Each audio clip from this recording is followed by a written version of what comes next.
Hi everyone, welcome to the channel. My name is Nick Cosgrove and I am back with this week's No Filter Q&A. This is the episode where I answer all questions related to diet, training, and supplementation that I've received over the past 7 days from our in-house clients, online clients, as well as a few of our online followers.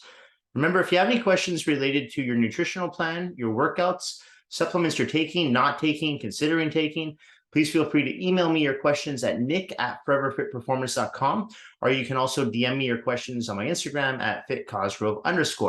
All right, so we have quite a few questions to get through today, so let's get started with question number 1 from this week's No Filter Q&A. Hi, Nick. I'm sure you've heard about the Fitness World closure on Granville Street. They're ripping equipment out of there already, and the gym isn't even supposed to close down fully until November 30th. Is this even legal? I have heard about what's going on at Fitness World right now, the location on Granville and Dunsmuir, which is pretty much right across the street from our location. A few of my clients sent me some messages yesterday about what was going on because they train there as well. In addition to training with us, they do some private workouts on their own. And they walked into the gym and all of a sudden they start noticing that the cables have been pulled out, the lat pull downs are gone, the seated rows are gone. Some of the actual cable machines are completely been taken out of the facility. And as this Q&A goes out, I'm recording this on Friday, the last day of September, and I believe that they're closing that facility on November 30th. So I mean, that's 60 days. So the question is, why the hell are you taking equipment out of your facility with 60 days to go? First of all, I think it's shady. I think it's a really shitty thing to do to your clients. You have people paying, I believe at that location, anywhere from $65 to $85 a month. They're paying to use the equipment. If the equipment's no longer there, I think those people should be allowed to issue a full refund, right? I think that's really shady. Someone sent me a screenshot of Fitness World's Instagram page, and there were people complaining about the fact that they were actually taking out equipment when there were still 2 months left on the lease. So from a business standpoint, as a business owner, I wouldn't feel comfortable doing that to any of my clients. My clients are paying to use, in this case, a facility. And the services that we offer at that facility, if all of a sudden we take those services away, or we take the equipment away in this case, well, why should we expect the people to still, or the clients to still pay for those services and equipment that you're using? So my opinion on that is shady as fuck, but unfortunately it's also legal. It's not illegal. I mean, it's their business. They can take equipment out or they can put equipment in as they see fit. And I don't know much about Fitness World. I mean, I've trained there on about a handful of times over the years now. I've been training at my facility for the past 3 or 4 years, so I haven't really visited the commercial gyms as much. But from what I've heard about that location and some of their other locations, they've really, the quality of the service, the equipment has gone down. I have heard this. It's not something that I'm saying. It's just something that I have heard. If that were me and I belonged to a gym and I was paying a monthly fee of $65, $85 a month, and all of a sudden they start ripping equipment out and not replacing it, yeah, I would be questioning what else are they doing? Or, I mean, do I really want to support this company anymore? That's me though, right? I mean, I know they have other locations that you can go train at, but for a lot of people, I mean, 3 or 4 block difference makes a huge difference with time wise, right? Especially if you're someone who, let's say you live in downtown Vancouver area, and you're walking to the gym and it's like everything's timed throughout your day. If you have to be at work at 8 o'clock, you go in at 6:30 for your workout, you finish your workout 7:30, your shower, your change, you're at work at 8. All of a sudden, you got to walk an extra 3 to 5 blocks. That takes a huge time frame out of your day, right? So unfortunately, yeah, gyms close down all the time. That does happen. Businesses close. But I think it's important to be fully transparent with your clients and tell them and say, hey, look, this is the situation. And update people and say, we're going to be taking these pieces of equipment out of our facility. However, we're going to be adding them to other areas throughout the Lower Mainland. Be transparent. Tell people what's going on. Communicate. I haven't seen any of that. And from what I hear from my clients who train there, they haven't heard anything. They haven't even heard when the gym is going to actually close. There's no official newsletter that's gone out. I believe they've responded to a few complaints on their Instagram platform, saying that the gym is closing on November 30th. But as far as I know, there hasn't been an official letter that's been sent out. Now, I could be wrong on this, but from what I've been told from my clients who train at that particular facility, they have not been sent that letter. And that's about 6 people. So, I mean, like I said, I can't tell you, I don't belong to fitness world. I don't have anything to do with fitness world.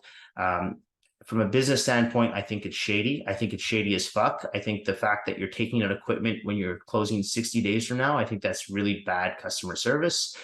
And I do think it's an obligation for not just the owners, but also the staff to be completely transparent with the clientele as to what's going on. Maybe the staff doesn't know. Maybe the staff aren't being told anything either, right? So we don't know. But if it were me, I'd cancel my membership. Yeah, absolutely. I mean, if I'm paying for something that's no longer there, see ya. Next question. Hey Nick, do you think Vancouver is a good place to retire? I heard people there aren't very friendly.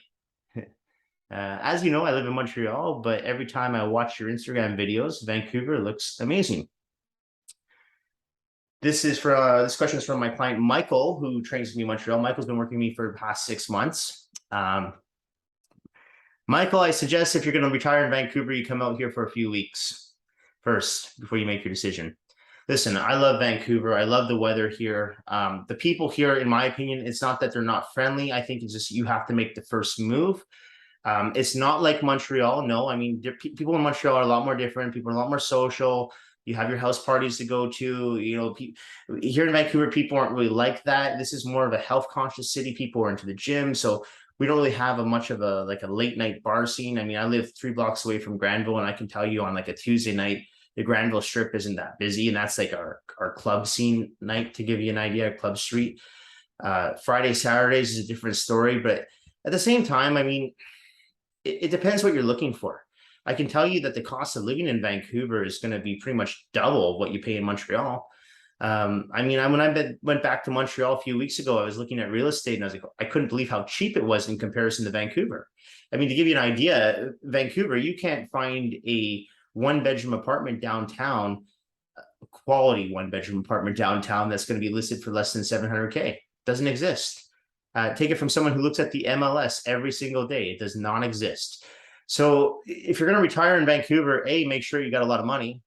And B, I would come out and actually visit Vancouver for at least a week, maybe 2, and see what you think. Because I mean, for me, I love Vancouver. Like, would I move back to Montreal? Probably not. I'm not a big fan of the weather. My French isn't very good anymore. But I can understand why some people would say that Vancouver is not the most friendliest place. But as I mentioned, I think it's just you have to make the first move, because whenever I've made the first move and I've introduced myself and I've talked to people, I mean, people are friendly to me. So it really just depends how you present yourself. Is it a place that I would retire? Myself personally, it's not going to be the place that I retire full time. My plan is to live here probably 6 months out of the year and live somewhere else 6 months out of the year. I'll come back to Vancouver during the spring and summer season, but I won't live here in the winter because of all the rain, obviously. I do like the fact that we don't really get much snow, if any snow. But I mean, you really have to decide for yourself if this is somewhere you want to retire. The nice thing, because I know if Michael, he's English like me, not living in Montreal, you don't have to worry so much about the fact that you don't speak good French. But you probably have to brush up on your Mandarin to move into Vancouver. Anyway, yeah, so should you retire? I can't tell you that, but I would say come out here for a week. And if you come out here for a week, you can train with me in person. And then I'll show you all the sights and sounds of what Vancouver has to offer. All right, next question. Question 3. Okay. Nick, did Arnold ever train his legs? I saw a recent competition photo of him and was surprised to see how little muscle he had on his lower body. Yeah, Arnold did train his legs. I mean, if you watch the video Pumping Iron, you'll see a scene of him, forget who he's training with, but he's training one of his training partners, and they are squatting. They're squatting pretty heavy. You have to remember, though, back in the 60s and the 70s, bodybuilding was, I'm not going to say that legs weren't important, but they weren't as important as they are today by today's standards. Back then, they didn't have the equipment and they didn't have the supplement technology that we have today. And by supplement technology, I mean steroids. Was Arnold Schwarzenegger on steroids? Absolutely. Was he on the same amount of steroids the guys are on today? Absolutely not. And also don't forget too, I mean, the supplementation has transformed dramatically since the late 1980s into the 90s and 2000s, with the growth hormone being used predominantly throughout the sport. Back in Arnold's era, I don't think a single one of those bodybuilders was on growth hormone. Now, when we talk about the exercise equipment, I mean, now when you look at how many different leg exercises are out there, you've got hack squats, you've got leg presses, you've got hip thrust machines, you've got leg extension machines, lying hamstring curl machines, seated hamstring curl machines. A lot of those machines they didn't have available back in Arnold's time.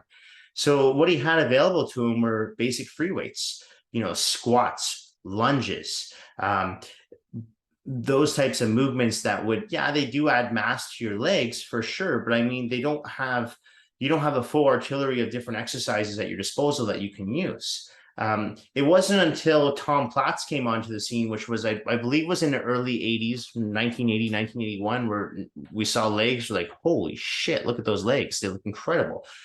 But before Tom Platz, not even some of the top bodybuilders, Serge Nubret, for example, who I thought was one of the best bodybuilders of all time, he didn't even have that great legs. It just wasn't something that they emphasized on back then. It was more about having the big chest, rounded shoulders. I mean, even if you look at the conditioning back then, like, yes, those guys were lean, but they were not as lean as the guys are today. Now, you could argue and say that that's all steroids, but I think the dietary nutrition has come a long way too.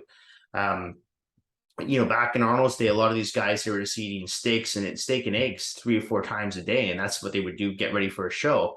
And now we know, okay, well, hold on a second. Carbohydrates have their place, and we want to make sure our carbs are complex carbohydrates. We want to take out things like milk and bread. And so dietary nutrition's come a long way as well. So I wouldn't say that Arnold had shitty legs. I mean, he was a 7-time Mr. Olympia.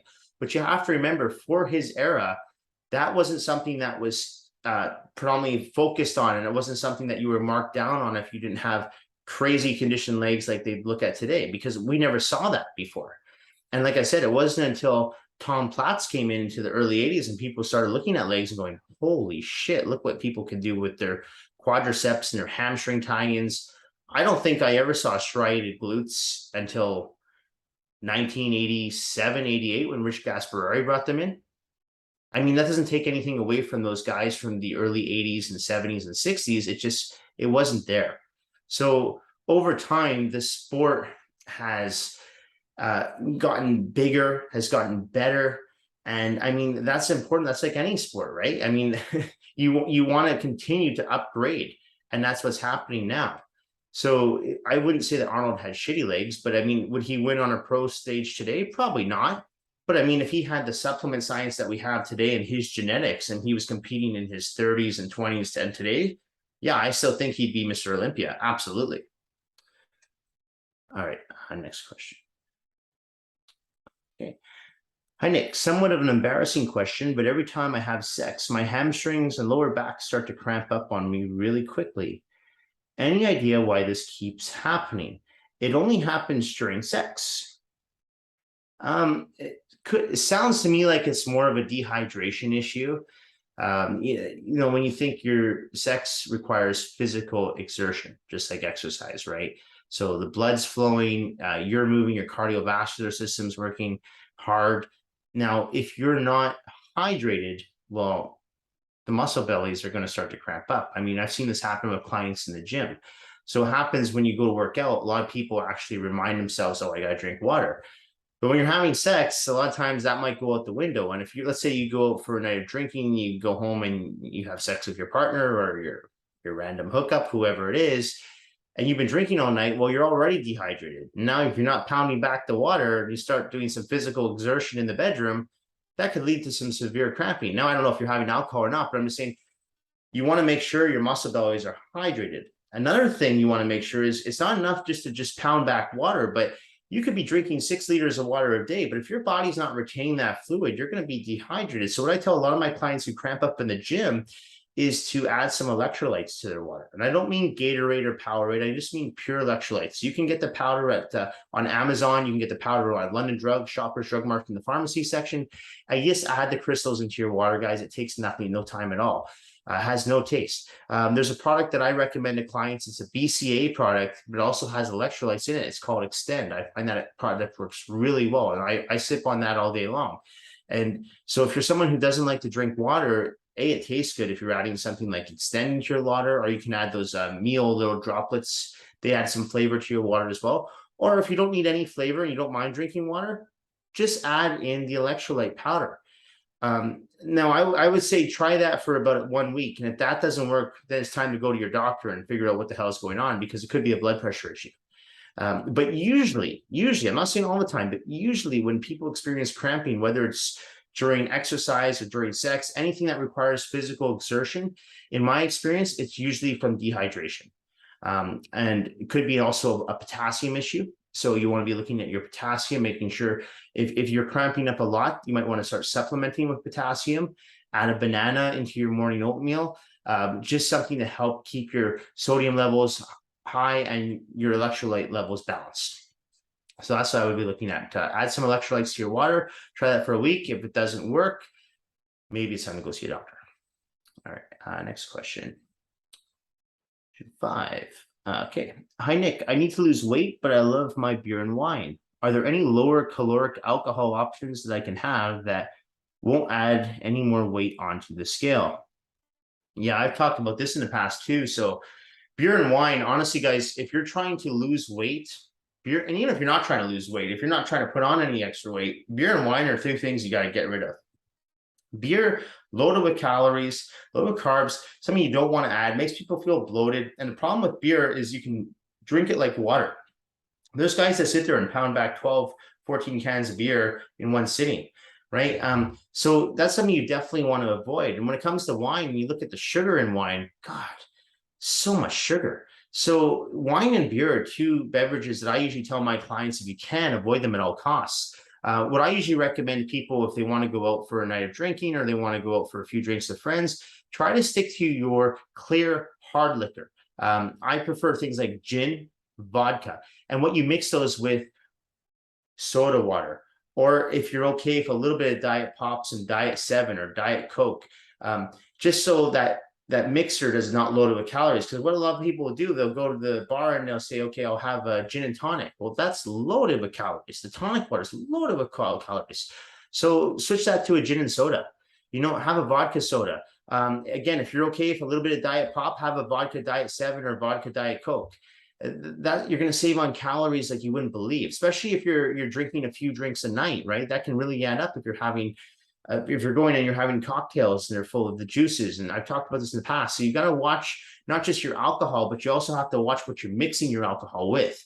But when it comes to beer and wine, those are 2 beverages that I would get rid of right away, especially if you're trying to lose weight. Stick to, like I said, your gin and sodas, your vodka sodas. Those are usually pretty good bet because they're going to be lower in calories. Of course, they're going to have some calories because gin and vodka do have calories. Soda water is 0 calories. But your sugar levels or your sugar contents can be much lower. So for my clients who are trying to lose weight, but they still want to go out and have a social life and see friends, and they want to have a few drinks, I tell them if they can, stick to gin and soda, vodka soda, or if they're okay with a little bit of Diet Pop as well every once in a while, vodka Diet Coke or vodka Diet 7, gin Diet 7, so on. But yeah, guys, I can't stress this enough. If you're trying to lose weight, beer and wine have to go, okay? Period. All right, next question.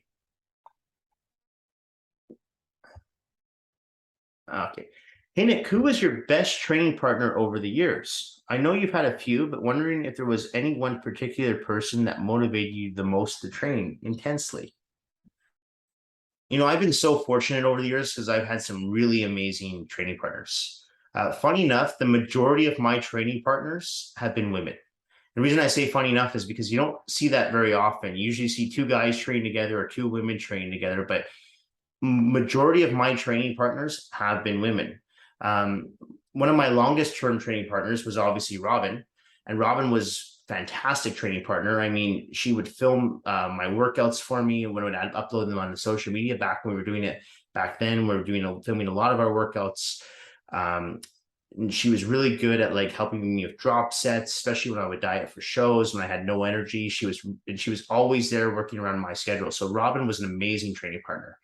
And of course, I had my friend Dan Murphy. I've had him on the channel before. He was definitely one of my all-time favorite training partners. Dan and I trained for, I think, 2 or 3 shows together. And so we would go through the depletion process together. And, he was another great training partner because he would always motivate me to lift heavier. And, Dan's always been a stronger guy than me. I've never been a strong guy in the gym, but, I would do my set and he would do like double the weight after me. I'm like, holy shit. So it would force me to kind of, increase my own weights, which would help increase my intensity level. So he was another great training partner. And then I had my other great training partner, Alicia Wynn, and I trained with her for about 3 years.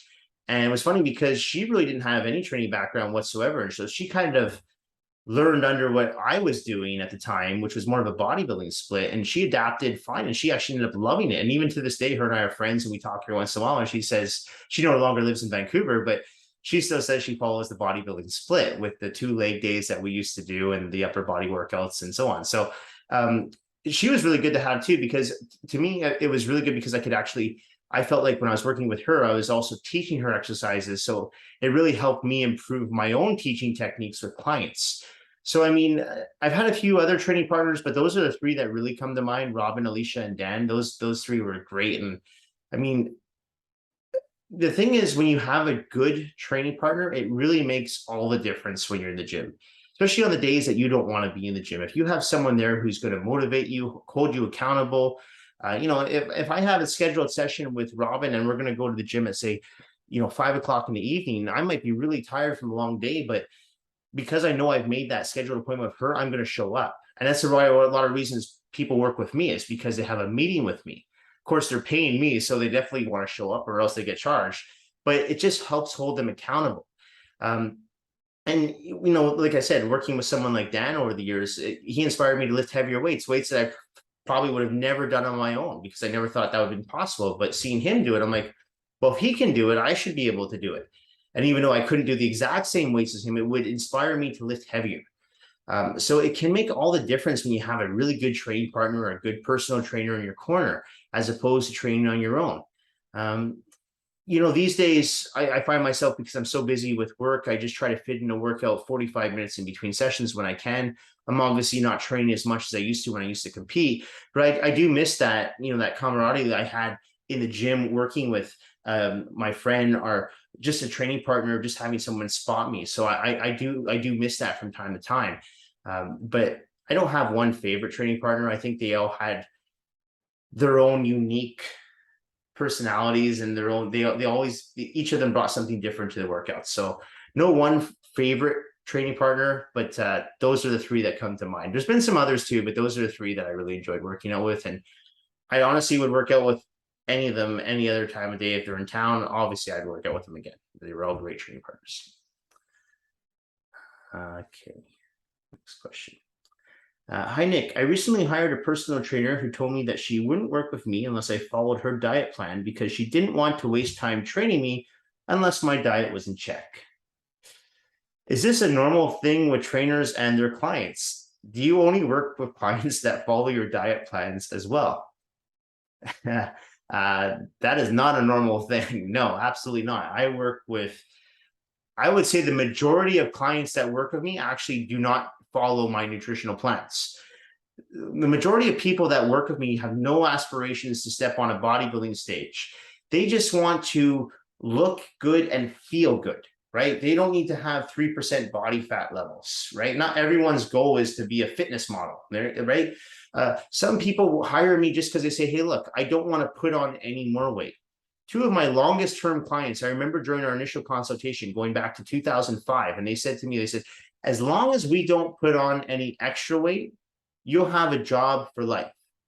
So working with them for the past 17 years, my job has just been, okay, I need to make sure that I know their diet's not good. They tell me their diet's not good. They drink every day. But I need to do my best in the time I'm given, which is 1 hour, 3 times a week with them, to give them the utmost amount of my effort and intensity into their workouts.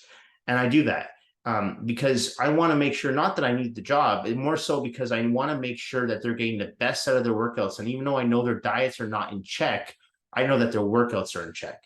So yeah, they might not be losing 2 pounds a week and everything's perfect at the diet and the training, but you know what? They're not gaining 2 pounds a week.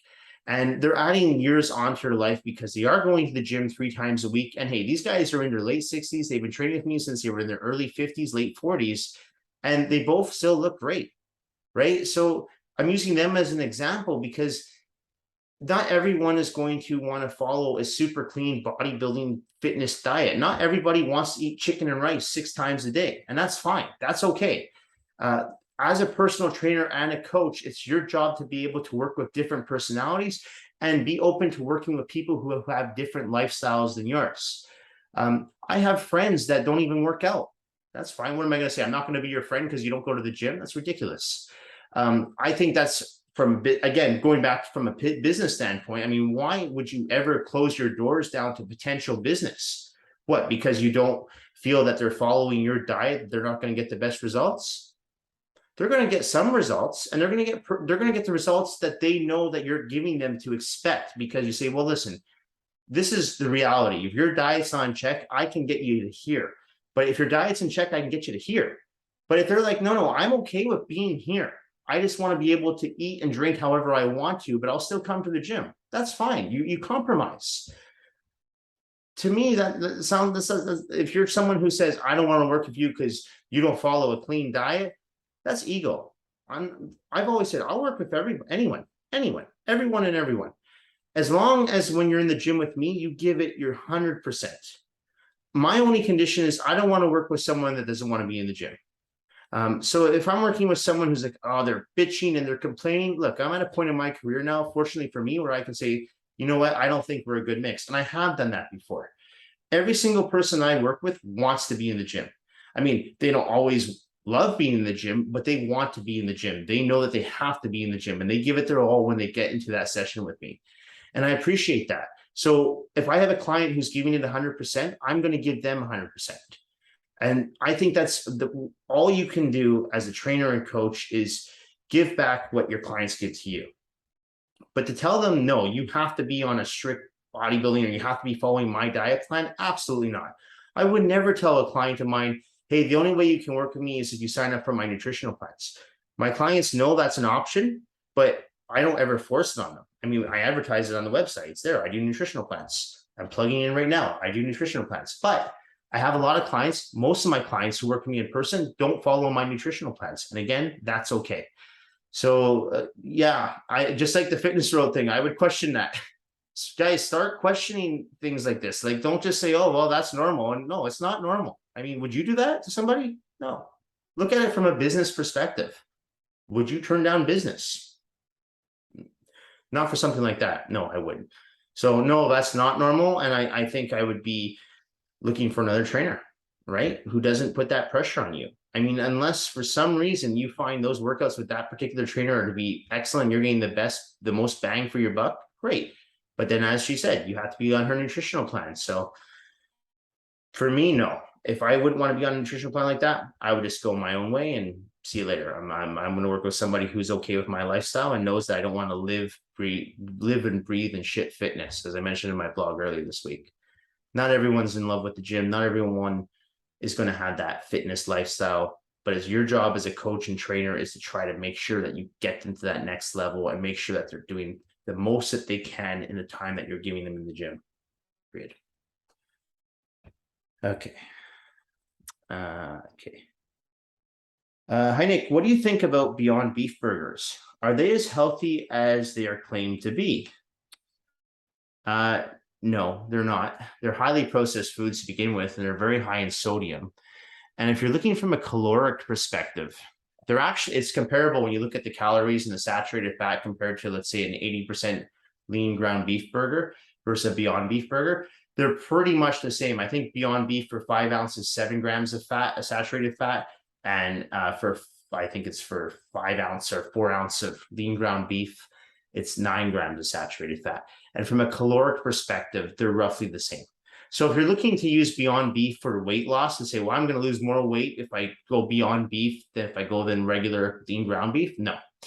Now, obviously, if you're a vegetarian, well, yeah, you're not going to be eating regular ground beef.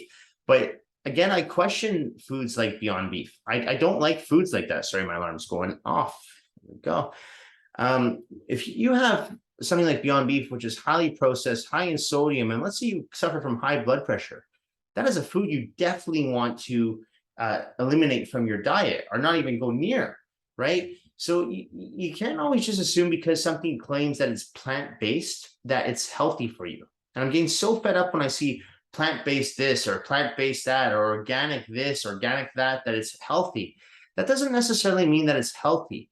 And it doesn't always mean that it's healthier, right, than the original option. So you really have to question those things. And this is where it comes into reading nutritional labels and saying, okay, well, what's in this food? Okay. So when it comes to Beyond Beef burgers or the another one, I think it's, I can't remember. There's another one. It's Impossible Beef or something like that. But in my opinion, and again, this is I'm giving you my opinion. Do I think that they're healthier options? No. I think they're okay to have. Let's say you're a vegetarian and you're at a barbecue and you don't want to be weird, but they have Beyond Beef burgers and you're like, okay, well, I'll have that.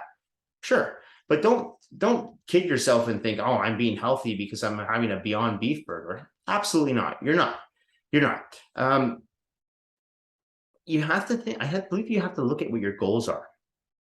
And again, if your goal is, hey, I'm on a strict diet right now because I'm trying to get ready for my wedding and I want to lose 10 pounds in the next 2 months, don't kid yourself and think, well, instead of having, let's say, the turkey burger, I'm going to have a Beyond Beef burger. Well, if I were to look at, say, a turkey burger, for example, right, lean ground turkey versus the Beyond Beef, the lean ground turkey actually has 0 carbohydrates, whereas the Beyond Beef, I believe for that 5 or 4 ounce patty is about 5 grams of carbs.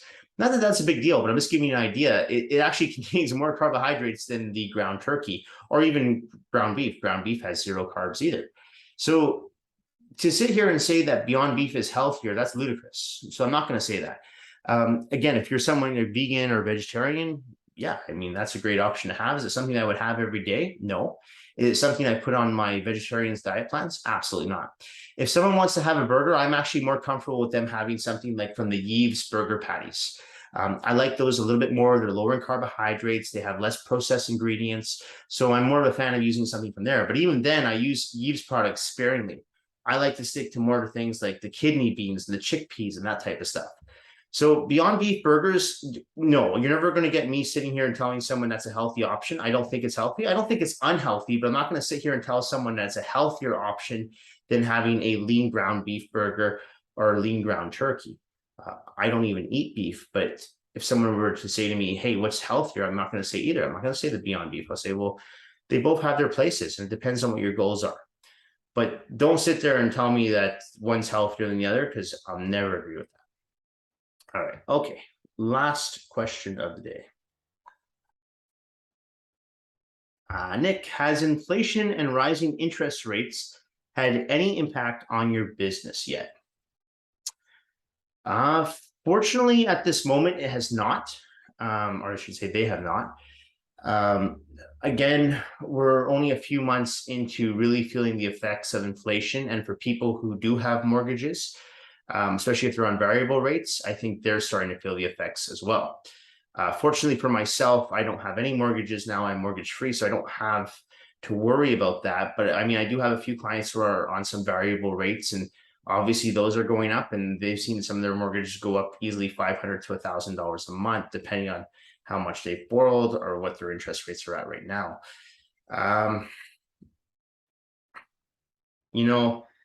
It's a hard time, I think, for a lot of businesses, not just myself, but a lot of businesses are going to struggle through this upcoming recession. I do believe that we're probably headed for somewhat of a recession. I don't think interest rates will go as high as they did back in 1981. I don't think we're going to see 16% interest rates, but I do think that we are going to see higher interest rates. I do think the Feds are going to raise the rates a little bit more. And even though people are saying inflation has reached its tip, I disagree with that statement. I think we're nearing the tip of the inflation, but I don't think we're there yet. So I think we're going to see inflation rise a little bit more. But with that said, I always look at times like this as an opportunity just sitting to be made. Whether that's maybe if you have some capital, buying a place yourself, right? I mean, if you've got an extra 300-400K sitting in a portfolio, and you're like, you know what, that might be a good time to take that out and put it down on a down payment on a condo. Yeah, interest rates are high, but if I can get something for at low cost because the real estate market's going right down, this might be a good time to buy something to up buy, right? So there's always opportunity to be made. And when I look at it from my business perspective, I'm like, okay, well, this is why it's so important to have other sources of income and live off, like, say, passive income, right? From rental properties, rather than having to rely on one source or one stream of revenue all the time. You can rely on multiple streams of revenue. So yeah, okay, maybe business is down right now, but I'm getting money through real estate, or maybe my real estate is down right now, but I'm getting money through my business, or I'm getting money through my portfolio. So there's always different streams to look at when you're trying to generate revenue. So I think in times like this, rather than panic and say, oh my God, the world's going to shit and I'm not going to spend any money, I think that's the worst thing you can do. I think is like, no, we need to spend money. We need to put money back into the economy. We need to support our small businesses. So that's what I continue to do. I haven't noticed much of a difference right now in my own business. I mean, who's to say, maybe in the next 6 months I will, but as of this moment, I've been very fortunate. Most of my clients that I work with personally, they're either self-employed or they are retired. So I don't really, their industries haven't really been impacted just yet. But I mean, who knows, right? I mean, we're only a few months into this. So ask me in 6 months now if my business has been affected, I might be saying something differently. But as it stands right now, fortunately for myself, I haven't been negatively impacted by this. My trainers haven't been negatively impacted by this. In fact, we're on record right now for potentially having our best year yet. Which, funny enough, our best year yet was last year during COVID. So we might even surpass that. So, you know, we're doing great. And I think it's great. We have great support from our in-house clients, our online clients. Our online business is doing fantastic right now. I was mentioning on this channel a few weeks ago, it now makes up 30% of our revenue. So, I mean, the online business is growing. And yeah, I really appreciate all the support I get. I mean, I feel so grateful. And yeah, I mean, when times like this, when we're headed for a recession or inflation's on the rise, interest rates are on the rise, I don't panic. I just say, okay, well, how can I reinvent either my business, or how can I reinvent myself? How can I look for other ways to generate revenue, right? Rather than hit the panic button to go, everything's going to shit. Okay, that's the way I look at it. Anyway, guys, that's it for this week's No Filter Q&A. This episode should be going up on Saturday, October the 1st. Remember, if you do have any questions related to your diet, training, or supplementation, please feel free to email me at nick@foreverfitperformance.com. Or you can also DM me your questions on my Instagram at @fitcosgrove_. You guys have a great weekend. Thank you all so much for watching the channel, supporting the channel. If you haven't subscribed and liked, please subscribe today. Your support means a lot to me, and I will see you all next week. Bye for now.